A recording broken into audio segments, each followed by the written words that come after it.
അലിവായി എന്നിൽ കനിവായി നിറയുന്ന രൂപനേ.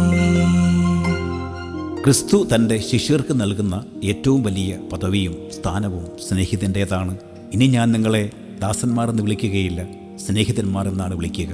സ്നേഹിതർക്കു വേണ്ടി ജീവൻ അർപ്പിക്കുന്നതാണ് ഏറ്റവും വലിയ സ്നേഹം.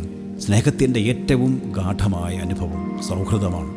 ഗാഠമായ ബന്ധമുള്ള സ്നേഹിതർ തമ്മിൽ പരസ്പരമുള്ള പൂർണ്ണമായ അറിവുണ്ടാവും. കൂട്ടുകാരൻ എന്താണ് ചെയ്യുന്നതെന്ന് മുൻകൂട്ടി അറിയുവാനും ആവശ്യമെങ്കിൽ മുന്നറിയിപ്പ് നൽകുവാനും നല്ല സൗഹൃദങ്ങൾക്ക് കഴിയും.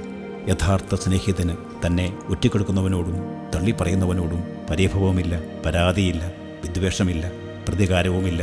ക്രിസ്തു എന്ന യഥാർത്ഥ സ്നേഹിതനുമായി ഗാഠബന്ധം സ്ഥാപിക്കുവാനും സഹോദരങ്ങൾക്ക് നല്ല സ്നേഹിതനായിരിക്കുവാനുമുള്ള പരിശീലനമാണ്.